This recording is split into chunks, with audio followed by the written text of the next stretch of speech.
The morning sun cast long shadows across the Wyoming territory as Anna Mae Carter stood in the doorway of the small wooden church, her hand clasped tightly in Luke's rough, calloused palm. The spring of 1888 had come early to their corner of the frontier, bringing with it wildflowers that dotted the hillsides and a gentle warmth that promised good grazing for the cattle. At 19, Anna Mae was considered a proper age for marriage by frontier standards, though some of the older women in town had whispered behind their fans that she looked even younger with her corn silk hair pinned up beneath the simple white veil her mother had worn 20 years prior. Luke Carter, standing tall at 26, cut an impressive figure in his Sunday best, a clean white shirt and dark trousers that couldn't quite hide the bow-legged stance of a man who'd spent more time in the saddle than on solid ground. "You may kiss your bride," Reverend Thompson announced, his weathered face breaking into a rare smile. The handful of townsfolk who'd gathered for the ceremony applauded as Luke bent down to press his lips gently against Anna Mae's. She felt her cheeks flush pink as Mrs. Henderson called out, "About time. Luke Carter, thought you'd never settle down." The reception was held in the churchyard, where trestle tables had been set up with whatever foods the neighbors could spare. Sarah Miller had brought her famous apple pie, while the Watson family contributed a haunch of venison they'd smoked the week before. It wasn't fancy by Eastern standards, but it was generous for a frontier community where every meal was hard-earned. "She's awful young," Anna Mae overheard Mrs. Pritchard saying to her sister as they stood near the punch bowl. "And with Luke gone so much with the cattle drives and hunting."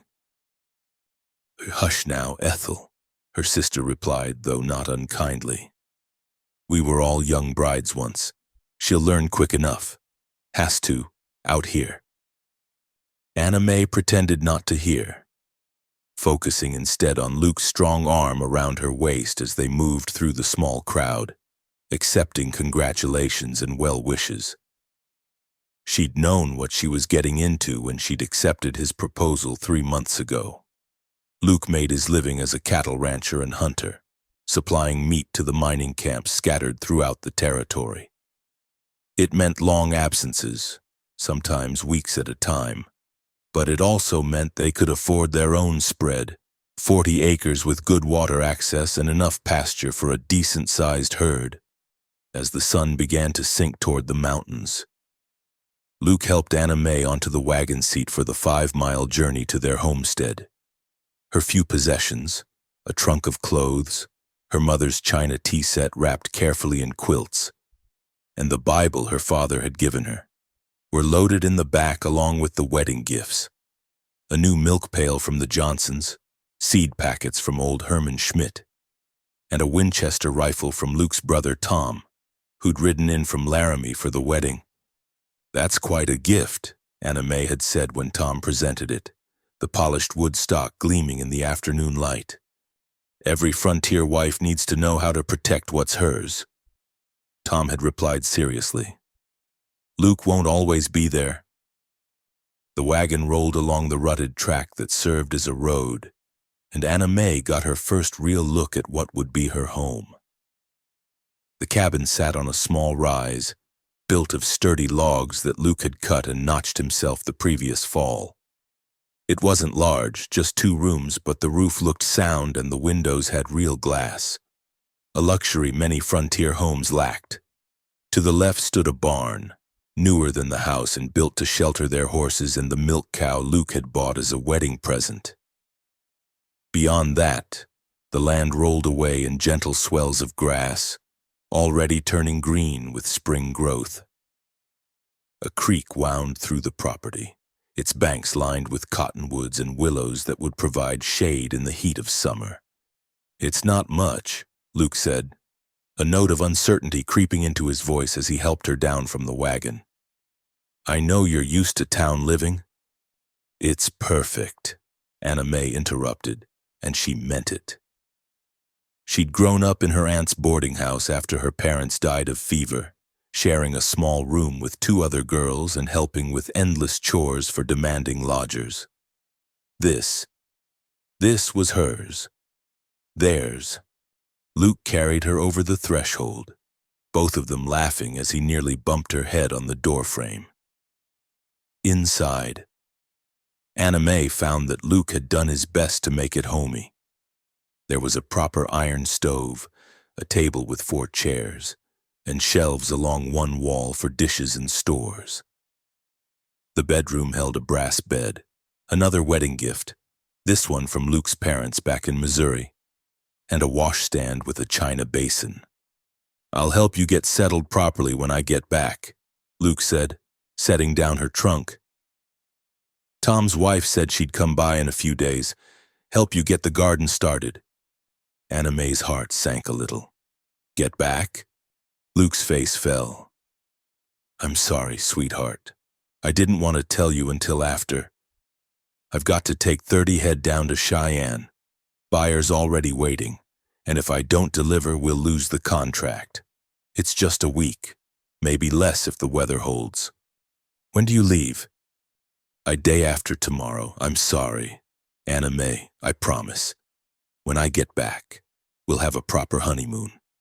Maybe ride up to that meadow I told you about, where the columbines grow wild." Anna May swallowed her disappointment and managed a smile. "Of course. We need the money to get properly started." She'd known this was part of the life she'd chosen. Women's magazine stories about marriage never mentioned the practical realities, that love had to coexist with cattle contracts and weather patterns and the harsh economics of frontier life. That night, as they lay together in the brass bed listening to coyotes singing in the distant hills, Luke taught her how to load and fire the revolver he kept in the drawer of the washstand. "There's ammunition in the carved box on the shelf," he said, his hands gentle as he showed her how to check the cylinder. "Tom's Winchester is good for distance, but this is better if someone gets close." "Has there been trouble?" Anna May asked, trying to keep her voice steady. "Not here, not yet, but there's been talk in town. Cattle thieves hit the Donovan place last month, made off with 20 head, and there's always drifters. Men heading to or from the mining camps who aren't particular about property lines." The next day was a whirlwind of activity as Luke showed her the daily routines. How to pump water from the well, where he stored the chicken feed, how to bar the barn doors properly at night. The milk cow, a placid Jersey named Buttercup, seemed to accept Anna May readily enough. Standing patiently as she practiced the milking motion Luke demonstrated. "You'll want to keep the doors locked at night," Luke said as they walked the property line. "And if anyone comes by that you don't know, don't let them in the house. You can talk through the door if need be." "I'll be fine," Anna May assured him, though her stomach fluttered with nerves. "I managed 3 years in Aunt Constance's boarding house. I can manage a week on my own." The morning of Luke's departure came too quickly. Anna May rose before dawn to fix breakfast, flapjacks with the last of the honey, thick slices of bacon, and strong coffee. She packed food for his journey, biscuits, dried beef, and a small cake she'd managed to bake in the unfamiliar oven. "I'll send word with the mail rider when I reach Cheyenne," Luke promised, checking the saddle on his horse one last time. The cattle were already gathered in the pasture, ready for the drive.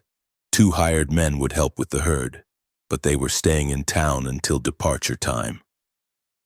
Anna May stood on the porch, memorizing every detail of his face, the way his dark hair fell across his forehead, the small scar on his chin from a childhood accident, the way his eyes, blue as the Wyoming sky, crinkled at the corners when he smiled. "You're the best thing that ever happened to me, Anna May Carter," he said, pulling her close for one last kiss. "I'll be back before you know it." She watched until he was just a speck on the horizon, the dust from the cattle herd hanging in the morning air like a promise of his return. Then she turned back to the cabin, her home now, and took a deep breath. 1 week. She could do this. As she stepped inside and closed the door, her hand automatically went to the key Luke had pressed into her palm. "Lock it," he'd said. "Every night, even during the day if you're alone." Anna May turned the key in the lock, the click sounding unnaturally loud in the quiet morning. Through the window, she could see the vast expanse of prairie stretching endlessly under the brightening sky, beautiful and terrifying in equal measure. Like everything else about her new life, she hung her apron on the peg by the stove and rolled up her sleeves. There was work to be done, and no one but her to do it. This was what she'd chosen, not just Luke, but this life, this land, this test of her courage and capability. The young bride was alone on the frontier, and her real education was about to begin. The first morning alone felt strange and too quiet.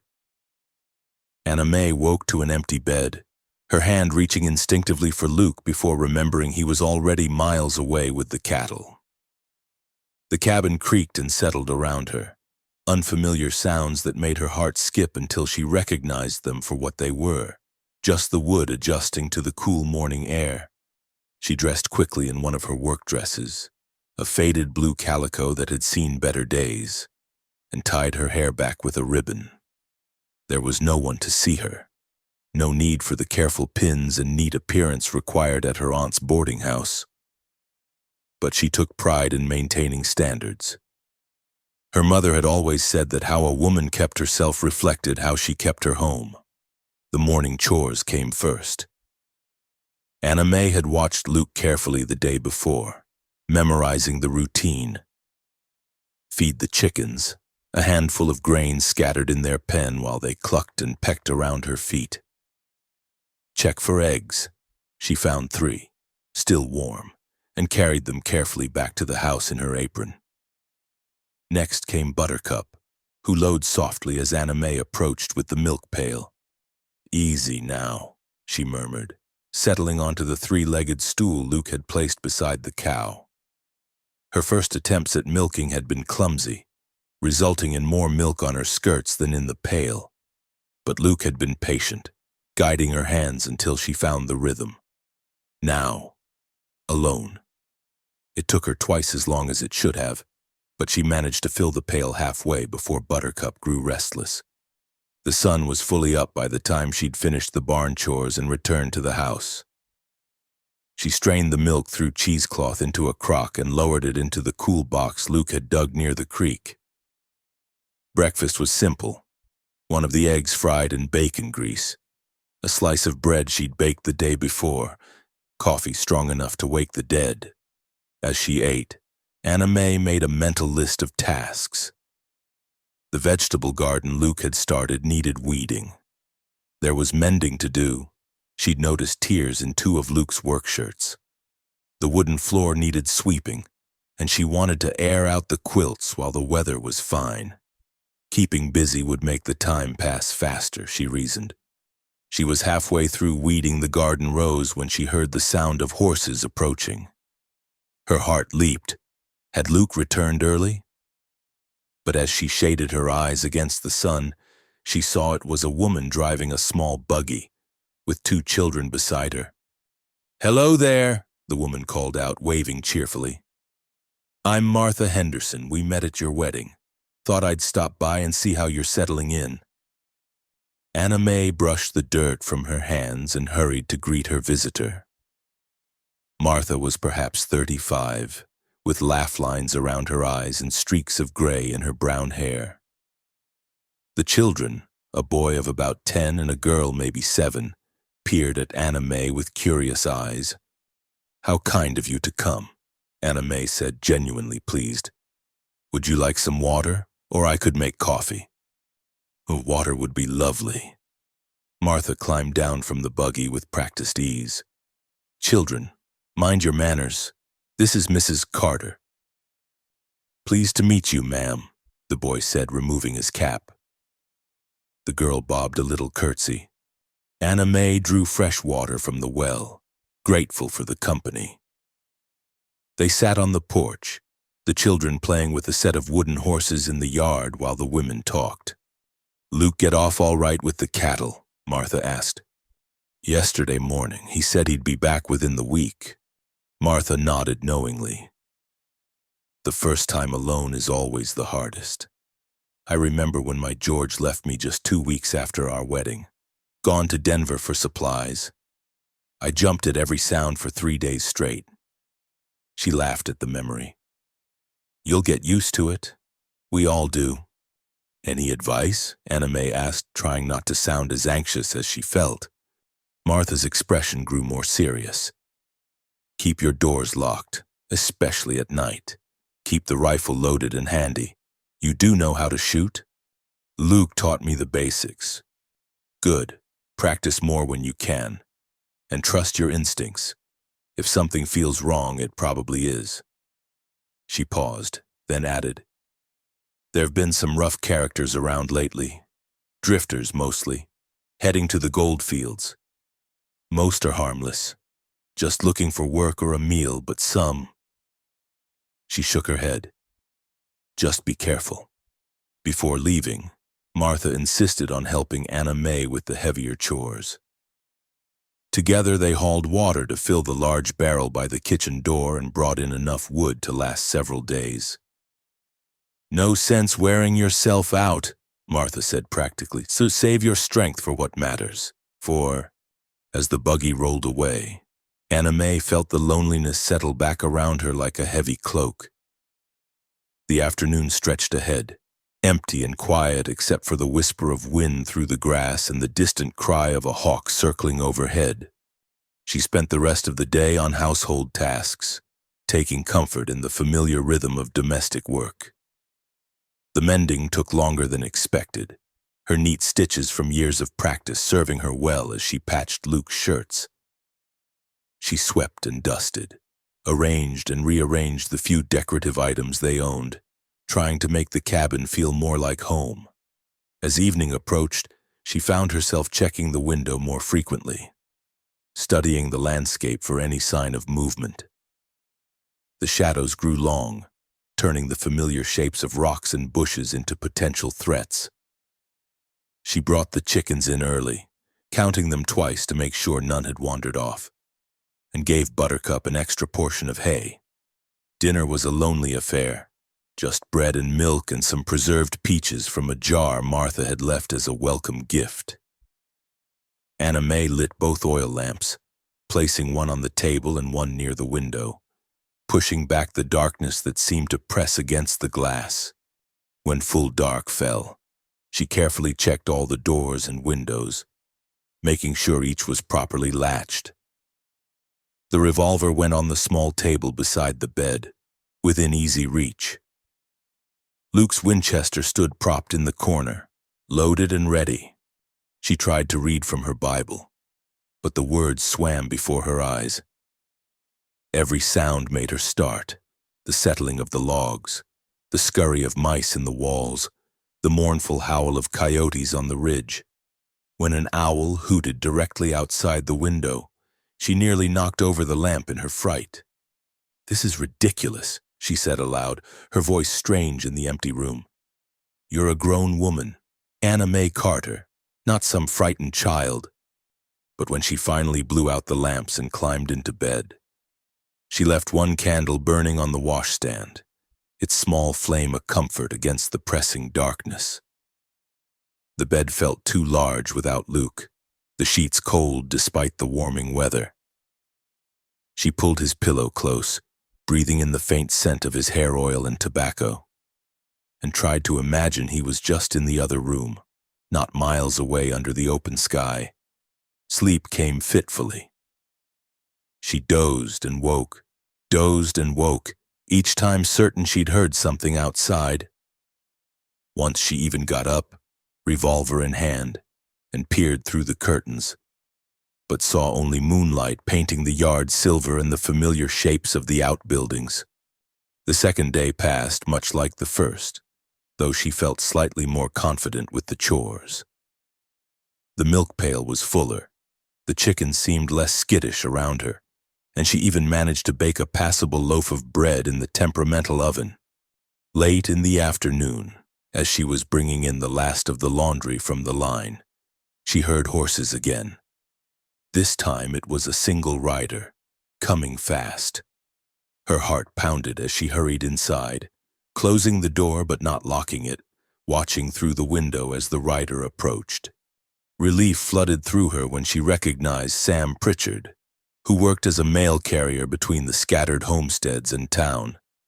He was young, maybe 20, with an easy smile and a gift for gossip that made him welcome at every stop.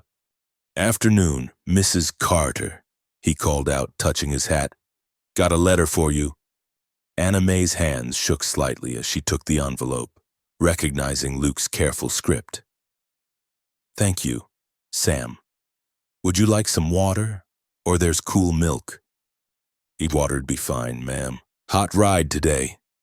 She poured him a cup from the pitcher while tearing open the letter, her eyes quickly scanning Luke's words.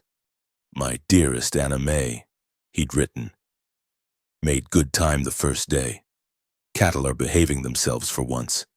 Should reach Cheyenne tomorrow if our luck holds. Missing you something terrible already. Hope you're not too lonely. Remember what I taught you about the guns. All my love, Luke, my..." "Good news?" Sam asked, noting her smile. "He's well.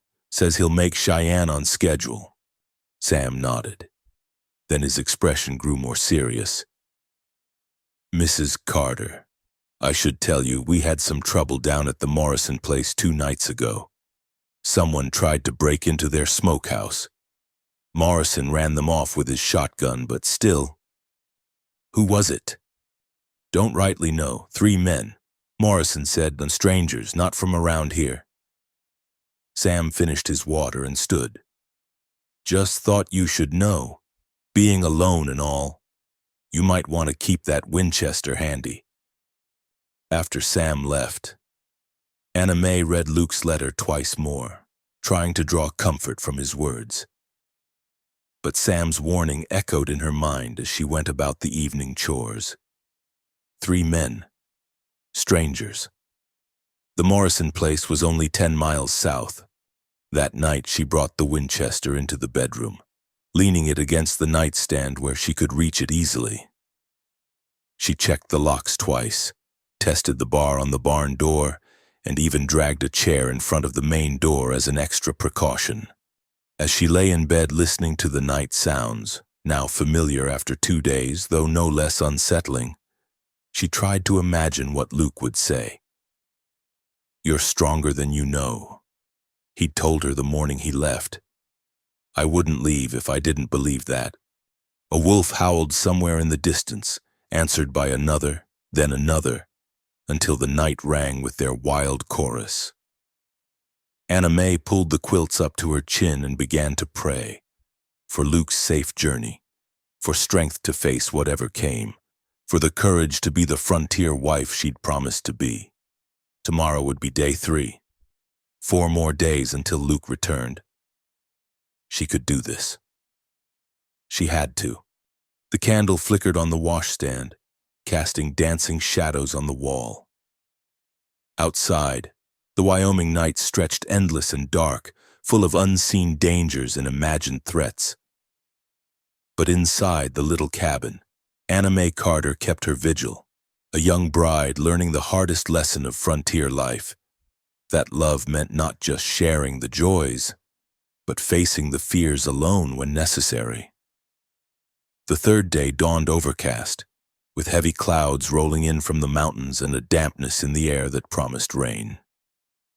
Anna Mae went about her morning chores with growing unease, though she couldn't quite place why. Perhaps it was the approaching storm, or maybe just the accumulated strain of sleeping poorly for 2 nights. She was feeding the chickens when she noticed it, fresh hoof prints in the soft earth near the fence line, cutting across the corner of their property. Her heart skipped as she bent to examine them more closely. The tracks were deep and clear, made sometime during the night or early morning. More than 1 horse by the look of it. 2, maybe 3 riders. Anna May straightened slowly, her eyes scanning the horizon.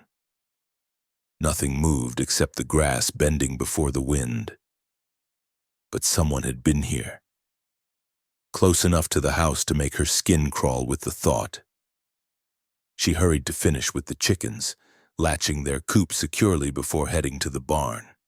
More tracks there, circling the building as if the riders had been examining it. One set of prints led right up to the barn door before turning away. Anna May's hands trembled as she checked on Buttercup and the horses. All were accounted for, seemingly undisturbed, but the knowledge that strangers had been prowling around in the darkness made her stomach churn. She was debating whether to ride to the Henderson place when she heard horses approaching from the main road. This time she didn't wait to see who it was. Anna May ran for the house, slamming the door behind her and reaching for the Winchester. Through the window, she watched as a single rider came into view, Hank Miller, their neighbor from 2 miles north. Relief flooded through her as she recognized his grizzled beard and battered hat. Hank was past 60, a widower who'd been ranching in Wyoming territory since before it had proper towns. Luke trusted him, which was recommendation enough for Anna May. "Mrs. Carter?" he called out, dismounting near the porch. "It's Hank Miller. Don't mean to trouble you." Anna May set the rifle aside and opened the door. "Mr. Miller, I'm glad to see you. Please come in." "Can't stay long," he said, removing his hat as he stepped inside.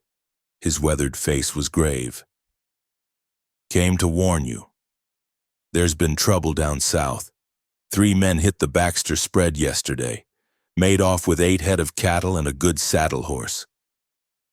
3 men? Anna May's voice was barely above a whisper. "Mr. Miller, I found tracks this morning, fresh ones, around the barn and fence line." Hank's expression darkened. "Show me." She led him outside, pointing out the various tracks. He examined them carefully, occasionally grunting or shaking his head. 2 horses, maybe 3, he confirmed. "Shod recently. By the look of these prints, they were definitely scouting, seeing what you've got, whether anyone's home. But why didn't they take anything? Testing the waters, most like. Seeing if there's a man around, how many animals you've got, where everything's kept." He straightened, his knee joints popping. "They'll be back, I reckon. These types always come back." Anna May wrapped her arms around herself, suddenly cold despite the humid air. "What should I do? You got that Winchester I saw? Good. Keep it loaded and close. Bar everything at night. Maybe bring the horses into the barn if you can. Makes them harder to steal." He paused, studying her. "You know how to shoot?" "Luke taught me the basics." "Basics might not be enough. Look here." He pointed to a spot near the barn. "If they come at night, they'll likely try for the horses first. Easier to move than cattle. Worth good money. You position yourself at that bedroom window. You can cover the barn door and most of the yard." They walked the property together, Hank pointing out vulnerable spots and defensive positions with the practiced eye of a man who'd survived decades on the frontier. "Main thing is, don't let them know you're alone if you can help it. Make noise like there's someone else here. Men's boots by the door. That sort of thing. Before leaving." He helped her move the horses into the barn and showed her how to bar the door with a heavy timber Luke kept for that purpose. "I'll spread word to the other ranchers," he promised. "We'll keep an eye out." "But Mrs. Carter—" He hesitated, then spoke plainly. "If they come, don't hesitate. You see men creeping around your property at night, you shoot first and ask questions later. Better to explain a mistake to the sheriff than—" Well, after Hank left, Anna May felt simultaneously more prepared and more frightened. The threat was real now, confirmed by those tracks and Hank's grim assessment. She spent the afternoon following his advice, placing Luke's work boots prominently by the door, hanging one of his shirts on the porch rail as if it were drying, trying to create the illusion of a man's presence. The storm broke just before sunset, rain lashing against the windows and turning the yard to mud. In a way, Anna May was grateful. Surely no one would attempt a theft in such weather. She brought in extra firewood, filled every container she could find with water, and prepared for a long night. She ate supper early, forcing down some beans and cornbread, though her appetite had fled. The oil lamps were filled and trimmed, one in each room and a spare on the table. She loaded Luke's revolver and placed it on the kitchen table, the Winchester beside her chair. Every few minutes she rose to peer out the windows, seeing nothing but rain and darkness. As night deepened, the storm intensified. Thunder rolled across the prairie, and lightning illuminated the landscape in brief. Stark flashes. During one such moment, Anna May thought she saw movement near the grove of cottonwoods, but when the next flash came, nothing was there. She tried to occupy herself with mending, but her hands shook too badly to manage the needle. Reading was impossible. Her eyes kept straying to the windows. Finally, she simply sat in Luke's chair by the cold fireplace, the Winchester across her lap, and listened. The storm began to ease around midnight, the rain settling into a steady patter. Anna May had just started to doze when she heard it, a sound that didn't belong to the storm. A metallic clink, like a bridle bit or spurs, quickly muffled. She was instantly alert, every nerve straining, moving as quietly as she could. She crept to the bedroom window that overlooked the barn. The rain had nearly stopped, and thin clouds scudded across the moon, providing fitful light. There, a shadow moving along the barn wall. Then another, approaching from the opposite direction. Her heart hammered so loudly she was sure they must hear it. With trembling hands, she eased the window open just a crack, enough to thrust the rifle barrel through if needed. The figures met at the barn door. She couldn't make out words, but the low rumble of voices carried on the damp air. One of them lifted the bar she and Hank had placed. They were going for the horses, just as Hank had predicted. Anna May raised the Winchester, sighting down the barrel as Luke had taught her. Her finger found the trigger. But doubt paralyzed her. What if they were just travelers seeking shelter? What if she killed an innocent man? Then the barn door swung open, and one of the men let out Luke's bay gelding. That decided her. These were thieves, taking what wasn't theirs, what she and Luke needed to survive. She aimed high, not wanting to kill unless necessary, and squeezed the trigger. The Winchester cracked like thunder, the recoil driving the stock into her shoulder. The bullet splintered wood above the barn door, and the men erupted into startled curses. "The next one won't miss," she shouted, trying to make her voice deeper, more masculine. "Get off my property." She fired again, this time aiming for the ground near their feet. Mud and water sprayed up, and the bay gelding reared, tearing free from the thief's grip and bolting back into the barn. The men scrambled for cover, but Anna May could see them conferring behind the water trough. They hadn't fled. They were deciding whether to rush the house or try again for the horses. She fired a third shot, this one striking the trough with a metallic clang. "I've got men riding in from town," she yelled, the lie coming desperately. "You'd best run while you can." Whether they believed her or simply decided the horses weren't worth the risk, she couldn't say. But after another brief conference, the shadows melted back toward the cottonwood grove. A few moments later, she heard horses galloping away, the sound quickly swallowed by distance and the remnants of the storm. Anna May stayed at the window until dawn, the rifle growing heavy in her arms. Every shadow could be their return, every sound a threat. When the sun finally rose, painting the rain-washed landscape in shades of gold and green, she saw no sign of the intruders except churned mud where they'd stood and the splintered wood where her bullets had struck. On shaking legs, she made her way to the barn. The horses were agitated but unharmed, milling nervously in their stalls. She fed and watered them, whispering soothing words, then barred the door again. Back in the house, exhaustion hit her like a physical blow. She wanted nothing more than to collapse into bed, but she forced herself to reload the Winchester and check the revolver. Then she sat down at the table and wrote a letter to Luke, her hands still trembling. "My dearest Luke," she began, then stopped. How could she tell him about the night's terror without making him abandon the cattle drive to rush home? They needed the money from those cattle. She couldn't be the weak, frightened bride who fell apart at the first sign of trouble.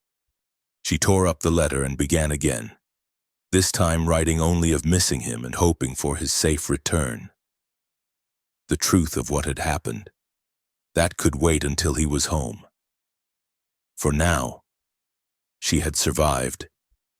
The thieves had been driven off. She had protected what was theirs, but as she sealed the letter, Anna May couldn't shake the feeling that this was far from over. They had tested her and found her armed and ready. Would that be enough to keep them away? Or would it only make them more determined? The morning chores still needed doing, regardless of her exhaustion and fear. Anna May rose from the table, checked the Winchester one more time, and stepped out into the new day. 3 more days until Luke returned. She just had to make it 3 more days. The morning after the attempted theft, Anna May moved through her chores like a woman in a dream, exhaustion weighing heavy on her limbs. She'd managed perhaps 2 hours of fitful sleep, jerking awake at every creak and groan of the cabin. The sun seemed too bright, the everyday sounds of the farm too loud, as if the night's terror had left her senses raw and oversensitive. She was drawing water from the well when she heard them, horses approaching from the east, taking the main road bold as brass in the morning light. Her fatigue vanished instantly, replaced by cold alertness. Anna May dropped the bucket and ran for the house, her wet hands slipping on the door handle in her haste. Through the window, she counted 3 riders coming at an easy walk. Her blood turned to ice when she recognized the lead man's distinctive black hat with its silver band. She'd seen it clearly in last night's lightning flashes. They were the same men, returning in daylight to finish what they'd started. But something was different about their approach. They weren't trying to hide or sneak. They rode right up to the front of the house like invited guests, stopping just beyond comfortable rifle range. Smart, Anna May thought grimly. They'd learned from last night. "Hello, the house," the man in the black hat called out. He was perhaps 35, with a thin mustache and clothes that had once been fine but now showed the wear of hard travel.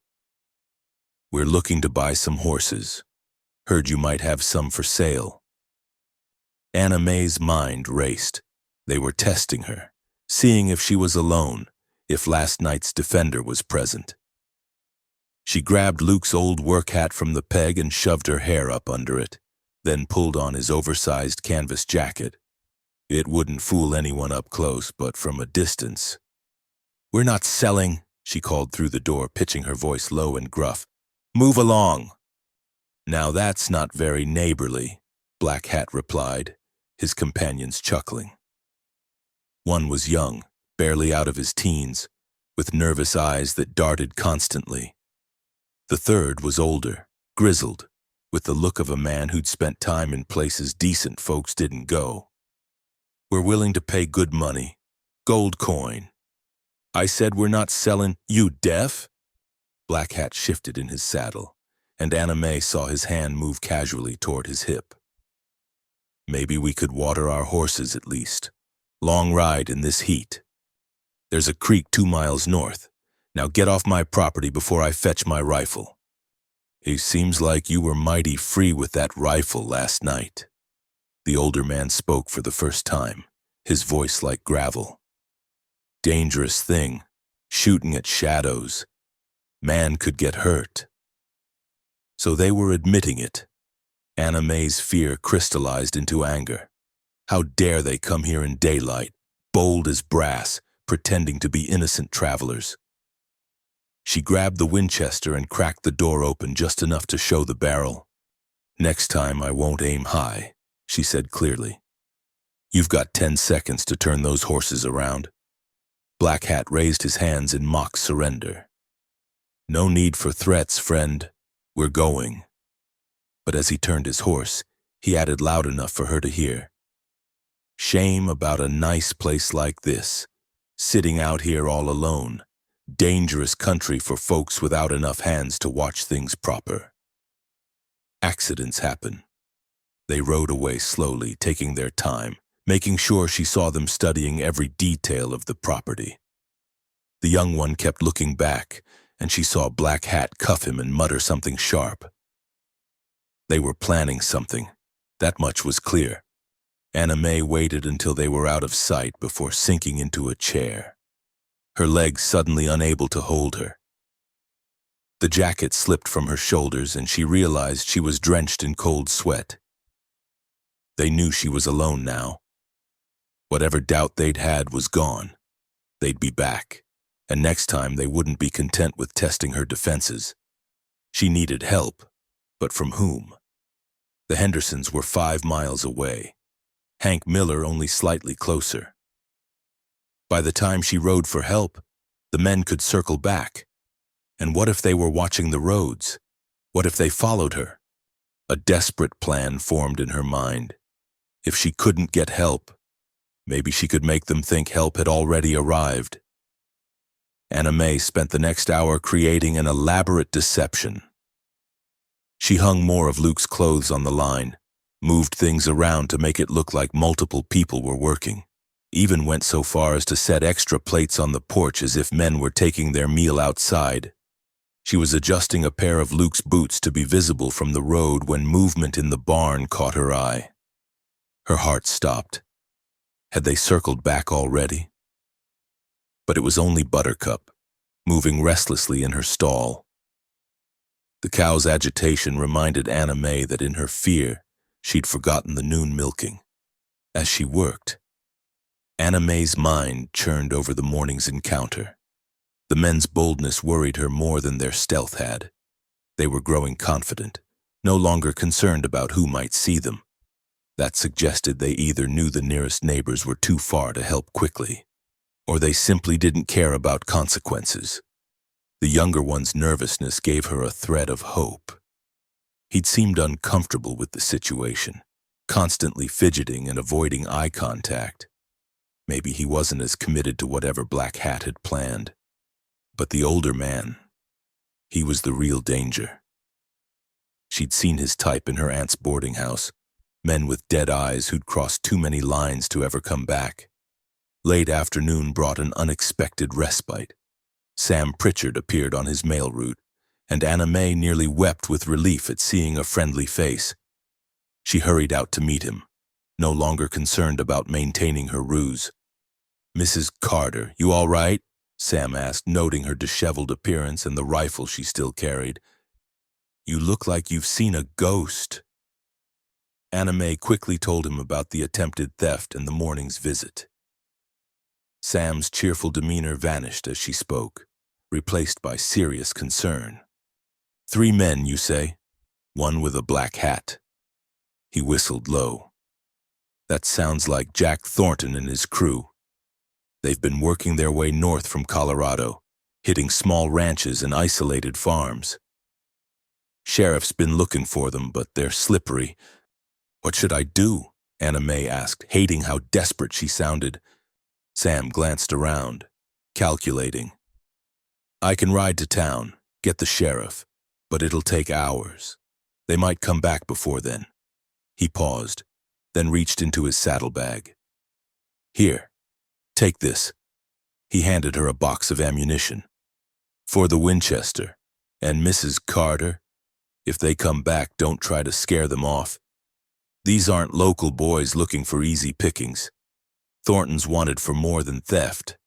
After Sam galloped away, promising to ride hard for town, Anna Mae felt more alone than ever. The sun was already slanting toward the mountains, painting long shadows across the yard. Another night was coming, and this time the men wouldn't be testing her defenses. They'd be coming to take what they wanted. She went through the house methodically, preparing for siege. Every window was checked and reinforced with whatever she could find: boards from the woodpile, furniture pushed against vulnerable spots. She filled every pot and bucket with water, both for drinking and in case they tried to set fires. The ammunition was divided between strategic locations, extra loaded cylinders for the revolver prepared and set ready. As darkness approached, Anna Mae made one last round of the property. The horses were secure in the barn, though she worried about leaving them there if the men set fire to it. But no, she couldn't think like that. She had to believe the sheriff would come, that she could hold out until help arrived. She was closing the barn door when she noticed fresh tracks in the dirt, boot prints, not her own, leading from the side of the barn toward the chicken coop. Her blood ran cold. Someone had been here while she was talking to Sam, close enough to touch the buildings. They were already watching, waiting for dark. Anna Mae ran for the house, her skin crawling with the feeling of unseen eyes upon her. She slammed the door and threw the bar across it, then checked every window. Nothing moved in the gathering twilight, but she knew they were out there, somewhere in the growing darkness. Jack Thornton and his men were preparing to make their move. She positioned herself at the kitchen table where she could see both the front door and the side window. The Winchester lay across her lap, the revolver close at hand. A lamp burned on the table, turned low to preserve oil but providing enough light to shoot by. Every few minutes she moved to different windows, trying to watch all approaches at once. Full darkness brought new terrors. Every shadow could hide a man. Every sound might signal their approach. An owl's hoot made her jump. The horses nickering nervously in the barn set her heart racing. When a board creaked on the porch, she nearly fired through the door before realizing it was just the wood settling in the cooling air. Time crawled by with agonizing slowness. Where was the sheriff? Surely Sam had reached town by now, unless something had happened to him. Unless Thornton's men had been watching the roads. A sound from the barn, different from the normal night noises, snapped her attention back. They were here. Anna Mae gripped the Winchester tighter and prepared to fight for everything she and Luke had built. The young bride who'd stood in the church just days ago was gone, replaced by a frontier woman defending her home against men who'd chosen the wrong ranch to raid. The longest night of her life was about to begin. The first crash came from the barn, the sound of splintering wood as someone forced the side door. Anna Mae's hands tightened on the Winchester as she heard the horses whinnying in alarm, their hooves stamping against the stalls. They were going for the livestock first, just as before. She moved swiftly to the bedroom window that overlooked the barn, keeping low to avoid being silhouetted against the lamplight. In the moonlight, she could see figures moving around the building, 3 of them, working with practiced efficiency. One was leading Luke's bay gelding out while another went for the mare. Anna Mae raised the rifle and sighted carefully. This time she wouldn't aim to scare. The crack of the Winchester split the night, and she saw the man with the bay stumble, clutching his shoulder as he went down. The horse reared and bolted, disappearing into the darkness. "The house!" Thornton's voice carried clearly. "She's in the house! Circle around!" Return fire erupted. muzzle flashes lighting the darkness as bullets thudded into the cabin walls. Anna May dropped below the window as glass shattered above her head, showering her with fragments. She crawled to another position, rising just long enough to fire toward the muzzle flashes before ducking again. "Just come out, little lady," Thornton called. "No need for anyone else to get hurt. We'll take what we came for and go." Anna May didn't waste breath answering. She knew better than to trust the promises of desperate men. Instead, she moved to the kitchen window, catching a glimpse of movement near the woodpile. The young one, she recognized his slight build, was trying to work his way closer to the house. She fired, deliberately aiming low, and saw wood chips explode near his feet. He yelped and scrambled back to cover, firing wildly in her direction. Most of his shots went high, but one punched through the door just inches from where she crouched. The lamp flickered and went out, whether from the vibration of gunfire or a lucky shot. She couldn't tell. Darkness flooded the cabin, broken only by moonlight streaming through the damaged windows. In a way, it was better. Now they couldn't see her moving from position to position. A sound from the back of the house made her spin around. They were trying the rear door, testing its strength. Anna May grabbed the revolver and moved toward the bedroom, her feet crunching on broken glass. Through the small window, she could see a shadow working at the door with what looked like a pry bar. She fired the revolver twice through the glass, and the shadow vanished with a curse. But almost immediately, she heard boots on the roof. They were trying to come through from above. These men were experienced, coordinated. They'd done this before. Anna May retreated to the main room, trying to watch all directions at once. Her ammunition was running low, maybe a dozen rounds left for the Winchester, one cylinder for the revolver. She had to make every shot count. A crash from the bedroom told her they'd breached the back door. No time for hesitation now. Anna May overturned the heavy table, creating a barrier, and crouched behind it just as the grizzled older man appeared in the doorway. Their guns spoke simultaneously. His bullet splintered the table edge while hers caught him in the thigh, spinning him back into the bedroom with a howl of pain. "Pa," the young one's voice, high with panic. So they were family. That explained the group's cohesion. It also meant they wouldn't give up easily. More gunfire from outside kept her pinned behind the table. They were shooting through the walls now, trying to flush her out. A bullet whined past her ear, and another punched through the table itself, showering her with splinters. Then she smelled smoke. "Fire's catching nice," Thornton called. "You can come out now or cook in there, your choice." Anna May risked a glance and saw flames licking at the corner of the house where the woodpile had been stacked. They'd set it ablaze, and the dry timber of the cabin would catch quickly. Already smoke was beginning to fill the room, making her eyes water. She had to get out, but they'd be waiting. "Think," she commanded herself. What would Luke do? The answer came immediately. He'd never let himself be cornered in the first place. He'd take the fight to them. Anna May grabbed the remaining ammunition and stuffed it in her pockets. The smoke was thicker now, flames visible through the gaps in the wall. Time was running out. She made her decision, instead of heading for either door where they expected her. Anna May shot out the side window and dove through, rolling as she hit the ground. Gunfire erupted behind her, but she was already moving, using the smoke as cover to reach the chicken coop. From her new position, she could see Thornton near the burning wall, rifle raised, watching the doors. The young one was helping his wounded father toward their horses. 3 men, Sam had said, but she'd only accounted for.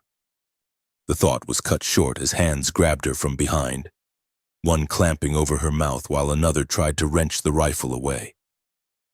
She'd forgotten the wounded man from her first shot, He'd circled around in the confusion. Anna May bit down hard on the fingers covering her mouth and heard him curse. She drove an elbow back into his ribs, twisting in his grip. The Winchester was tangled between them, useless, but the revolver was still in her belt. She managed to draw it and fired backward, feeling him release her and stumble away. "Over here," he shouted. "I've got her!" But Anna May was already running, heading not for the open ground where they could easily ride her down, but toward the barn. If she could get to the horses. Maybe. Thornton appeared from the smoke like a demon, his black hat gone, face twisted with rage. "Enough of this!" He raised his rifle. Anna May dove sideways as he fired, feeling the bullet tug at her skirt. She hit the ground hard, rolled, and came up with the Winchester. No time to aim properly, she fired from the hip, working the lever as fast as she could, walking her shots toward him. One caught him in the leg, another in the side. He went down cursing, his rifle flying from his hands. Anna May didn't stop to see if he'd get up again. She ran for the barn, where the remaining horses were screaming in terror at the smell of smoke. Behind her, the cabin was fully ablaze now, flames leaping toward the sky and casting wild shadows across the yard. The heat was intense even at this distance. Everything she and Luke had started to build, everything they owned, was turning to ash. But she was alive, and she intended to stay that way. The young one appeared in the barn doorway, his face pale in the firelight. "Don't shoot," he cried, throwing down his gun. "Please, my paws hurt bad. We just wanted the horses. We didn't mean for—" He gestured helplessly at the burning cabin. Anna May kept the rifle trained on him.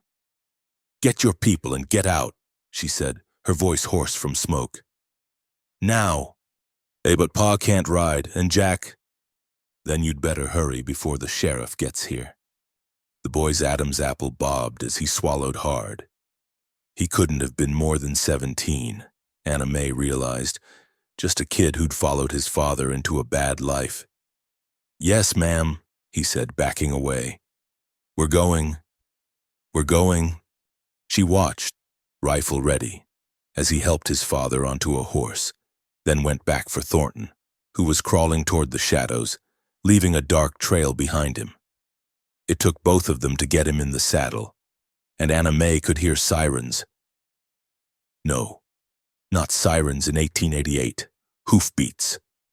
Many hoofbeats, coming fast from the direction of town. The outlaws heard it too. With desperate haste, they mounted up, the wounded men swaying in their saddles. The young one looked back at Anna May one more time. "I'm sorry," he said, and she almost believed he meant it. Then they were gone, spurring their horses into the darkness just as the sheriff's posse thundered into the yard. Anna May lowered the Winchester at last, her arms trembling with exhaustion and delayed reaction. The cabin roof collapsed in a shower of sparks, and she sank to her knees in the dirt, watching her home burn. "Mrs. Carter!" Sheriff Dixon swung down from his horse, rushing to her side. "Are you hurt? Where are they?" She pointed in the direction the outlaws had fled. "3 men, 2 wounded bad. They won't get far." The sheriff barked orders, sending most of his men in pursuit while others rushed to fight the fire. But it was too late for the cabin. Anna May sat in the dirt, oddly calm now that it was over, watching the flames consume the dreams she and Luke had barely begun to build. Someone draped a blanket around her shoulders. Someone else pressed a canteen into her hands.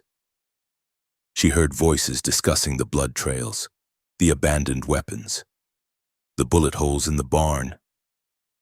Evidence of the battle she'd fought alone through the longest night of her life. "You did good, Mrs. Carter," Sheriff Dixon said quietly, sitting down beside her. "Thornton's gang has been terrorizing folks for months. You did real good." Anna May took a sip of water, tasting smoke and gunpowder. In the east, the sky was beginning to lighten with the coming dawn. Somewhere out there, Luke was bringing the cattle home to a wife who'd proven herself in the hardest way possible. "They wanted the horses," she said finally. "I couldn't let them take the horses." The sheriff nodded, understanding. On the frontier, horses meant survival. A family without horses was as good as dead. Anna May had known that instinctively, had fought with the desperation of someone defending not just property but life itself. As the sun rose over the smoking ruins of her home, Anna May stood up, straightening her shoulders. She'd lost the cabin, but the barn stood intact. The horses were safe. She was alive. And when Luke returned, they would rebuild, stronger this time, because she was stronger. The young bride who'd been afraid of night sounds was gone, burned away like the cabin. In her place stood a frontier woman who'd faced down outlaws and won.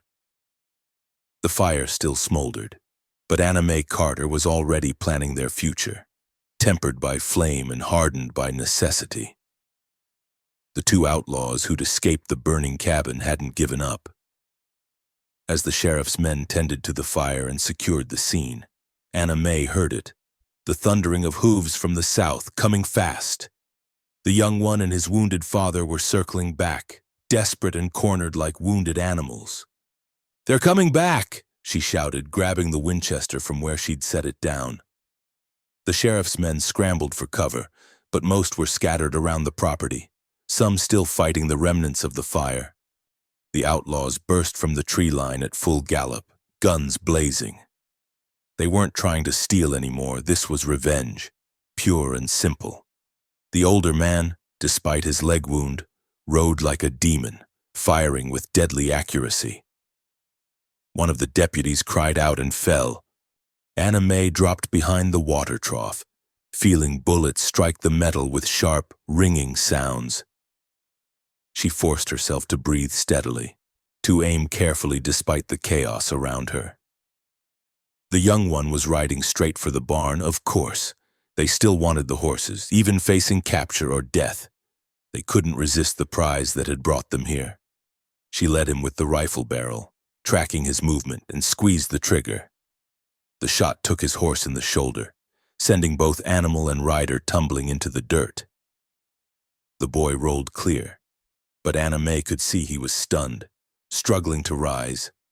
His father wheeled around with a roar of rage, spurring his mount directly at Anna May's position. She worked the Winchester's lever, but the mechanism jammed, dirt from her dive to the ground, or maybe damage from the fight. The outlaw bore down on her, revolver extended. Time seemed to slow. Anna May could see everything with crystal clarity, the foam on the horse's mouth, the dark stain spreading across the rider's shirt, the hatred twisting his weathered features. She dropped the useless rifle and grabbed for Luke's revolver, knowing she'd never make it in time. Then Sheriff Dixon stepped out from behind the barn, shotgun raised. The blast caught the outlaw full in the chest, lifting him from the saddle. His horse veered away, and he hit the ground hard, rolling once before lying still. "Pa!"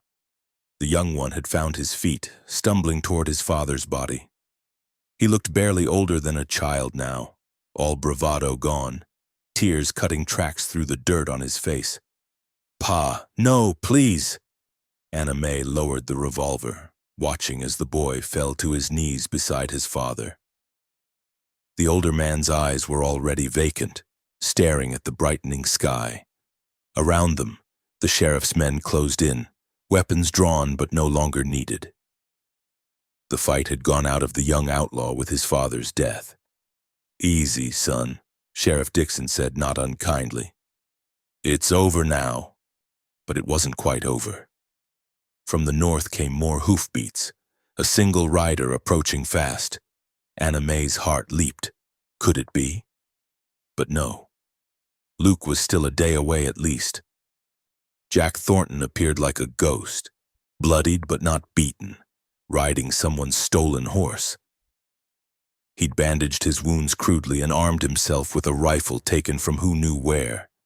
The man was made of iron and hate, impossible to stop. "Nobody move," he roared, rifle sweeping across the assembled lawmen. "I'm taking what I came for, and anyone tries to stop me." Anna May didn't let him finish. She'd retrieved the Winchester, and while everyone's attention was on Thornton, she'd cleared the jammed cartridge. The rifle spoke once, and Thornton's weapon spun from his hands. He clutched his shooting arm, cursing. "It's finished, Thornton."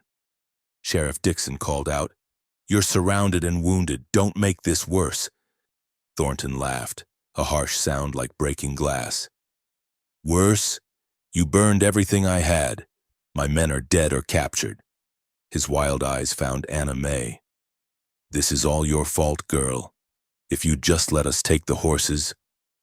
"Those horses weren't yours to take," Anna May said, surprised by how steady her voice sounded. "Nothing here was." Brave words from someone who just lost her home.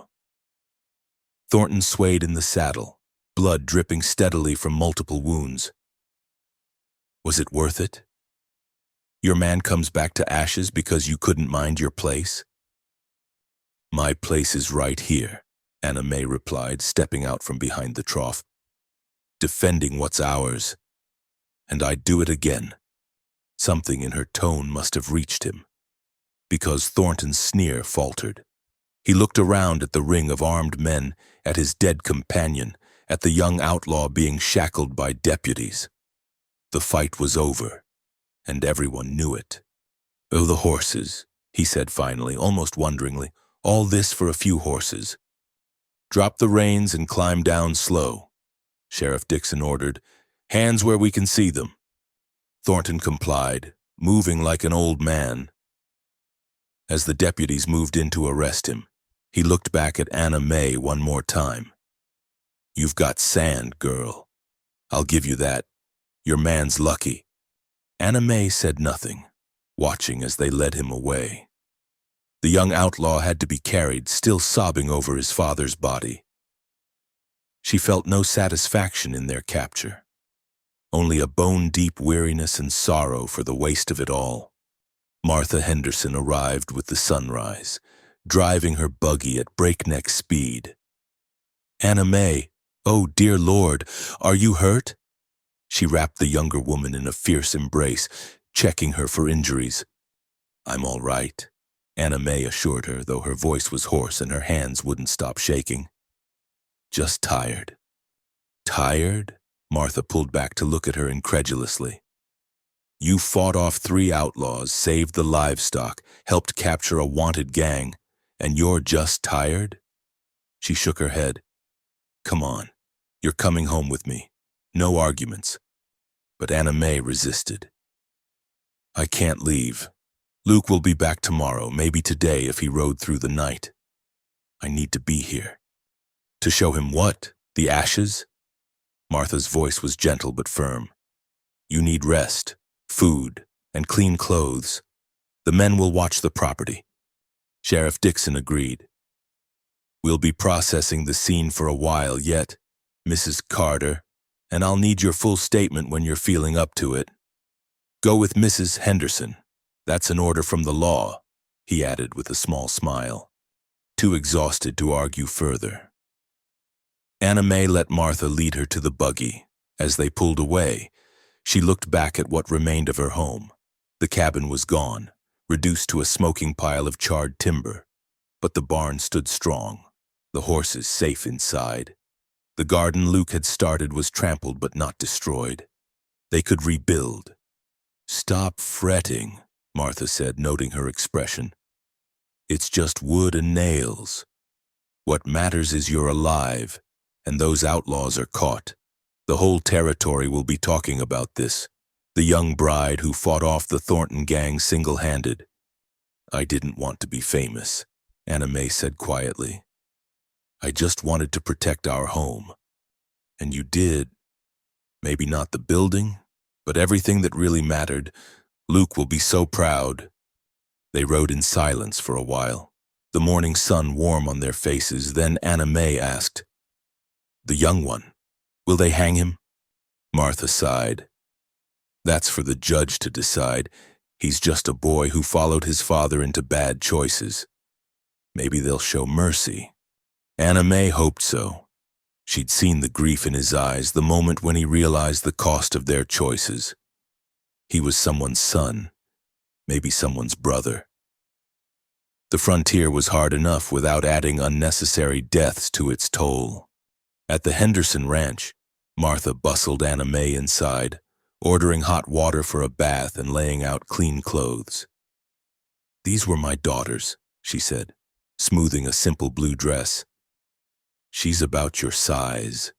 As Anna May sank into the hot water, washing away the smoke and dirt and fear of the long night, she finally allowed herself to cry, not from sorrow or self-pity, but from relief and exhaustion, and the overwhelming realization of what she'd survived. She'd been tested by the frontier in the harshest way possible and hadn't broken. The scared girl who jumped at shadows was gone, refined by fire into something stronger. When Luke returned, he'd find his bride transformed by necessity into a true frontier wife. Through the window, she could see riders heading back toward their property, neighbors, from the look of them, probably going to help salvage what they could and guard what remained. The frontier took care of its own, especially those who'd proven their mettle. Tomorrow, Luke would be home. Together they'd survey the damage and make plans to rebuild. But today, Anna May allowed herself this moment of quiet recovery, gathering strength for whatever came next. The Thornton gang was finished, but the challenges of frontier life would continue. She closed her eyes and slipped deeper into the warm water, feeling the tension finally start to leave her battered body. She'd fought for their future and won, paying a price in burned timber and lost possessions. But the foundation remained. The land, the livestock, and most importantly, the knowledge that she could face whatever the frontier threw at her. The young bride had become a warrior, and no force on earth could take that transformation away from her. The next morning dawned clear and bright, as if nature itself was trying to wash away the violence of the past days. Anna May stood on the Hendersons' porch, wearing Martha's daughter's blue dress, watching the road that led back to what remained of her home. She'd barely slept, her mind churning between worry for Luke and the need to return to their property. "A coffee?" Martha offered, joining her with 2 steaming cups. "You've been standing there since before sunrise."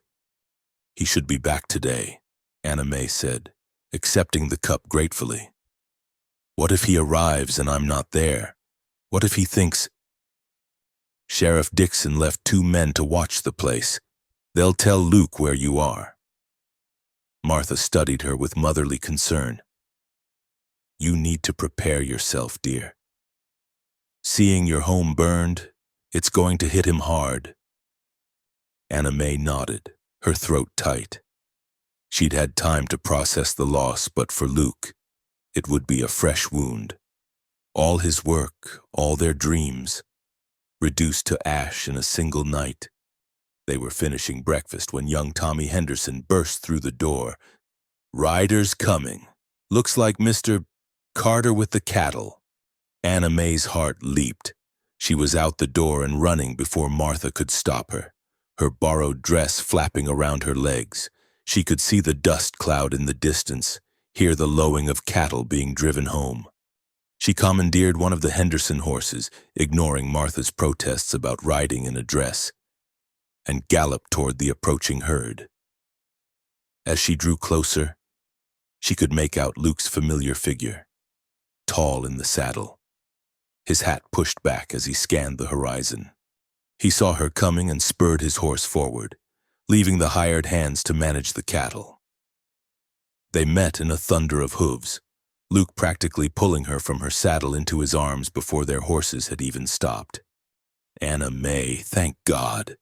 His voice was rough with emotion as he crushed her against him. We saw the smoke from miles off, and I was afraid. I'm all right, she assured him, her own voice breaking. I'm all right, Luke. But the house... His jaw tightened as he looked past her toward their property. Even from here, the blackened ruins were visible. What happened? Who did this? Let's get the cattle home first, she said, knowing the hired hands needed to be paid and sent on their way before she could tell him everything. I'll explain everything. The ride back was torture for both of them. Luke kept reaching out to touch her, as if reassuring himself she was real and unharmed. Anna May could see the questions burning in his eyes, the growing anger as they drew closer, and the extent of the damage became clear. The sheriff's deputies greeted them at the property line. Mr. Carter, Deputy Wells touched his hat. Glad you're back, sir. Your wife's a real hero. Fought off the Thornton gang single-handed. Luke's face went very still. The Thornton gang? As they settled the cattle and paid off the hands, Anna May quietly told him the basic facts. 3 outlaws, the attempted theft, the fire, how she'd held them off until help arrived. She kept her voice steady and matter-of-fact, but she could see Luke's knuckles whitening as he gripped the fence rail. When the hands had gone and they stood alone before the ruins of their cabin, Luke finally let his emotions show. He walked through the ashes, occasionally bending to touch a twisted piece of metal that had once been their stove, a broken fragment of pottery from their dishes. The bed my parents gave us, he said quietly, standing where their bedroom had been. Your mother's china. They're just things, Anna May said, though her heart ached at the loss. We're alive. That's what matters. Luke turned to her then, and she saw tears in his eyes. When I saw that smoke, Anna May, if anything had happened to you. She went to him, wrapping her arms around his waist. But nothing did. I'm here. We're together. He held her for a long moment, then pulled back to study her face. Tell me everything. Don't spare any details. So she did. Starting with the first night alone in the tracks by the fence. Luke's expression grew darker as she described the outlaws' visits, their threats, the long night of defending their home. When she told him about shooting the first man, his arms tightened around her. You did that, my gentle Anna May? I wasn't feeling very gentle when they were trying to steal our horses, she admitted. I was angry. They had no right. By the time she finished the story, a crowd had gathered. Word had spread quickly through the territory, and neighbors arrived to see for themselves the scene of the already legendary battle. Hank Miller was there, nodding approvingly as Anna May described following his advice about defensive positions. The Hendersons had returned, bringing food and supplies. Even Reverend Thompson from town had come. Mrs. Carter, the Reverend said solemnly, what you did was remarkable. You've shown us all what courage looks like. I just did what needed doing, Anna May protested, uncomfortable with the attention. That's what courage is, Sheriff Dixon said, arriving with his final report. Doing what needs doing when you're scared out of your wits. He turned to Luke. Your wife saved more than just your property. Mr. Carter, the Thornton gang had been terrorizing folks for months. Thanks to her, they're finished. Jack Thornton and the older man, Joe Briggs, we learned, won't be troubling anyone again. The boy's going to prison, but the judge might show leniency given his age and cooperation. Luke's arm tightened around Anna May's shoulders. And our losses, the house, our belongings? There's talk in town of taking up a collection. The sheriff said, folks want to help rebuild. What you've lost in property, you've gained in reputation. There isn't a soul in the territory who wouldn't ride to help the woman who stood off the Thornton gang. As if to prove his words, More neighbors arrived throughout the day. They brought lumber, tools, offers of labor. The women had gathered household goods, dishes, linens, even a rocking chair. By afternoon, plans were being drawn in the dirt for a new cabin, larger and stronger than the first.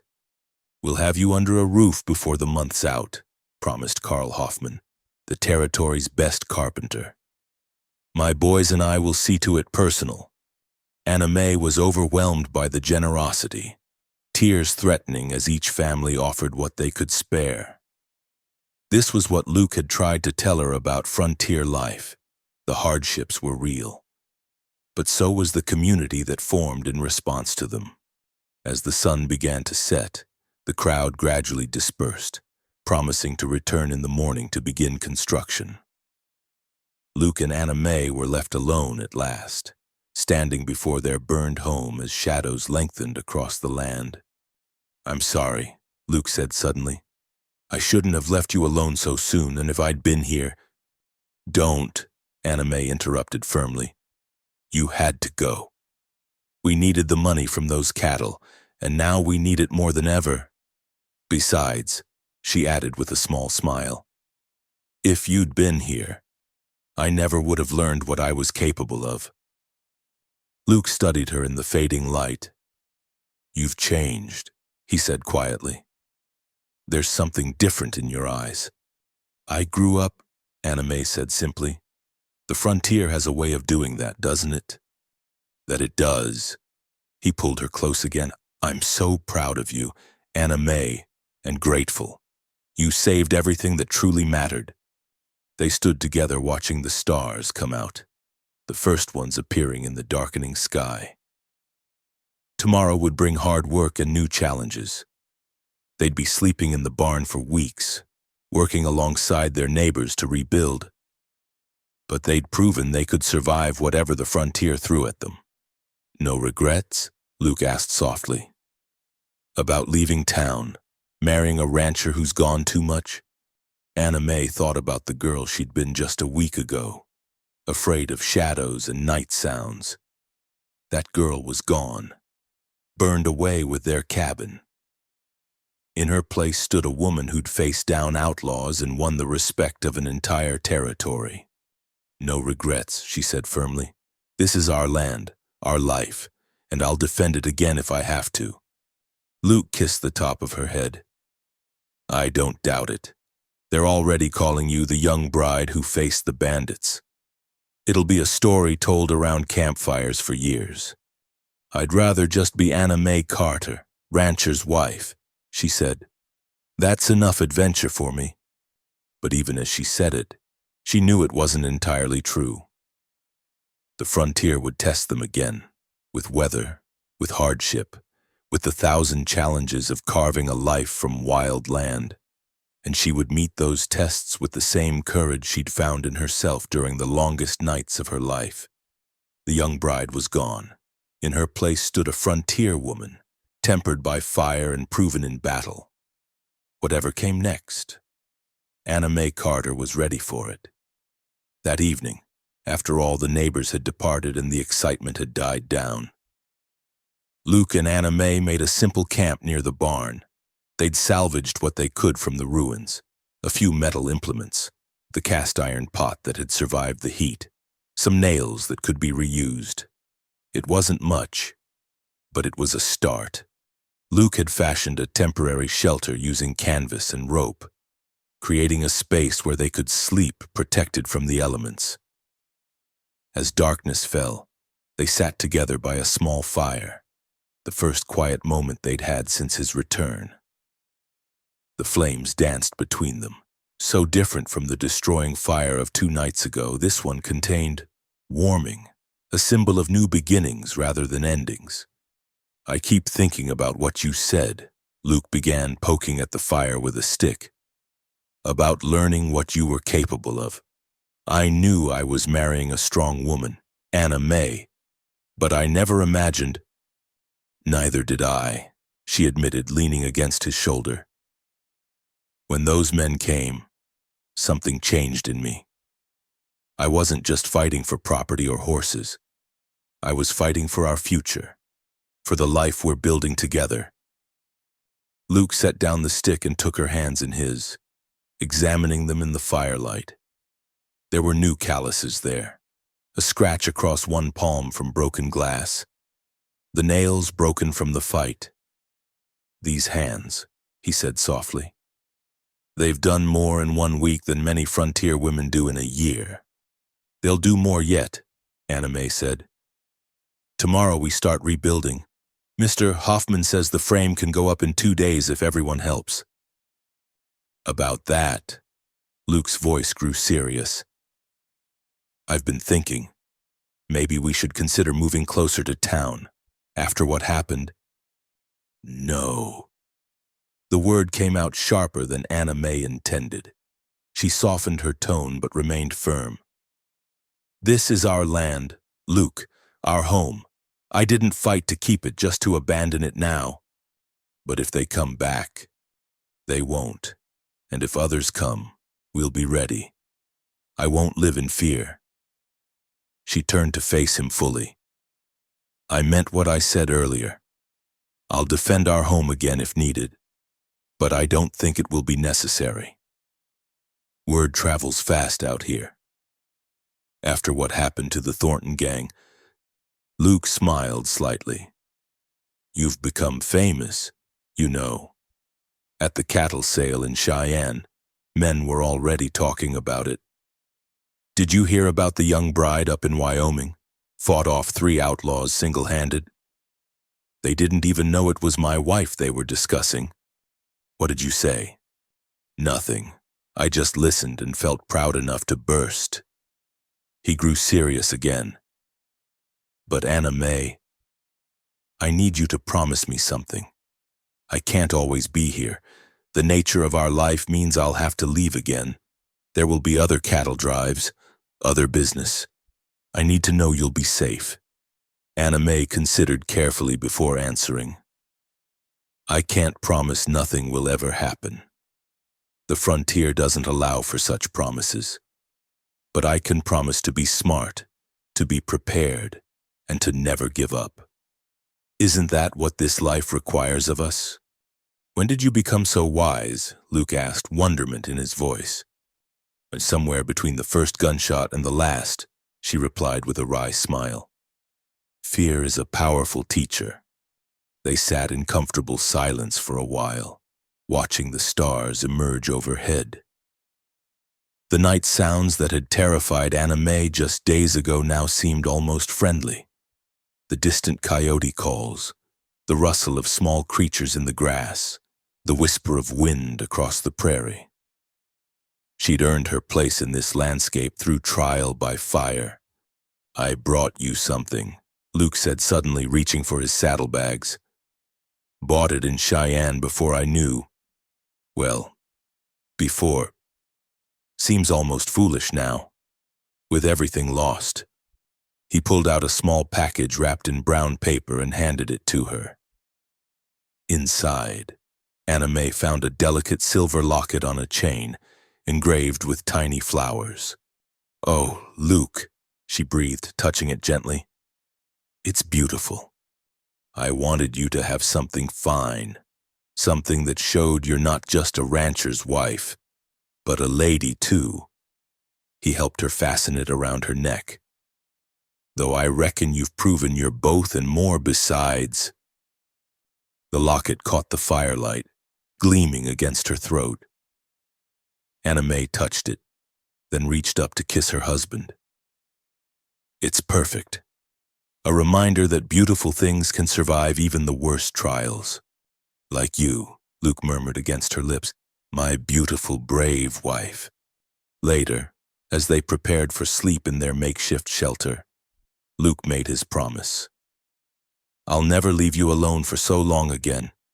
When I go, it'll be for shorter trips.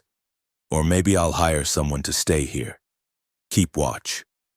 We'll figure it out together, Anna May assured him. That's what partners do. They lay together under the canvas, listening to the peaceful night sounds. The horses nickered softly in the barn, safe and secure. Somewhere in the distance, An owl hooted its hunting call, the ordinary sounds of a Wyoming night, no longer threatening but simply part of the rhythm of their world.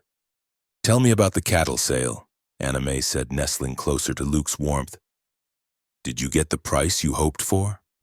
"Better," he said, and she could hear the smile in his voice.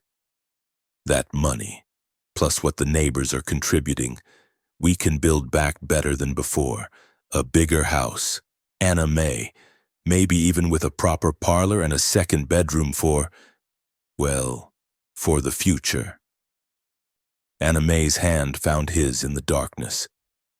"The future," she repeated softly. "It seemed so uncertain just days ago. But you fought for it and won." "We won," she corrected. "Your hard work with the cattle, my stand here. We're building something together, Luke. Something worth defending." He squeezed her hand. "No more long trips until the house is rebuilt. I'll find local work, help with the construction. We'll make this place so strong that no outlaw would dare approach it." "It's not about the strength of the walls," Anna Mae said thoughtfully. "It's about the strength of the people inside them. That's what I learned. A house is just wood and nails. A home is the courage to defend it and the love that makes it worth defending." Luke was quiet for a moment, then said, "You really have changed. The girl I married would never have spoken like that. The girl you married was waiting to become who she needed to be. The frontier just hurried the process along." As sleep began to claim them, Luke made one more vow. "I'll spend the rest of my life trying to be worthy of the woman you've become." "You already are," Anna Mae murmured. "You gave me the chance to discover my own strength. Not every husband would trust his wife that much."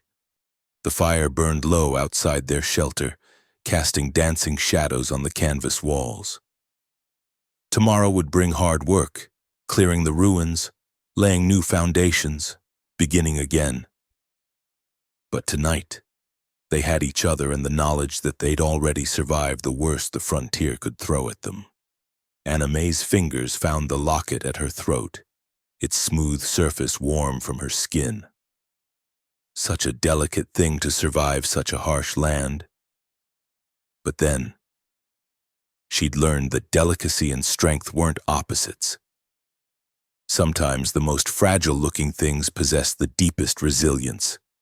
As she drifted towards sleep, she thought about the story that was already spreading across the territory.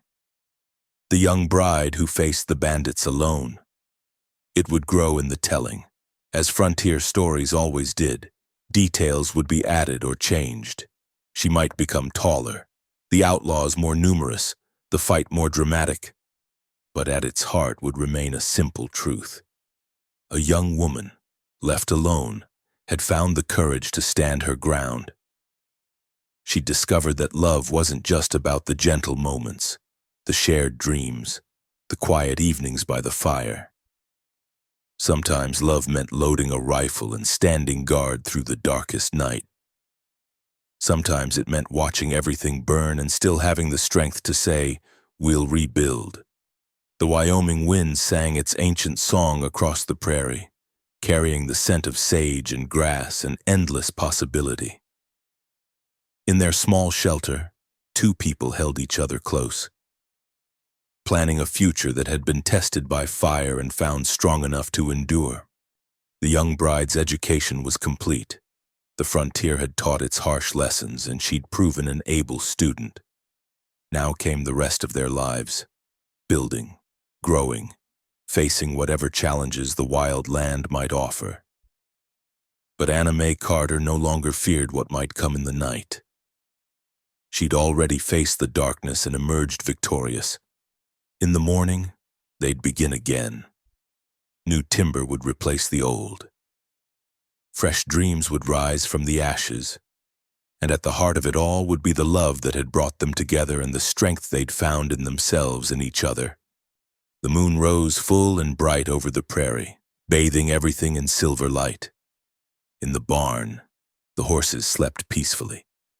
The cattle, brought safely home, grazed in the lower pasture, and in a small canvas shelter, two hearts beat as one, ready for whatever tomorrow might bring. The story of the young bride and the bandits was ending, but the story of Luke and Anna Mae Carter was just beginning. It would be a tale of ordinary courage and everyday love, of building and rebuilding, of facing each challenge as it came. It would be a frontier story, written in sweat and determination and hope. And it would be their story, carved from the Wyoming earth with their own hands, defended with their own courage, and made beautiful by their enduring love.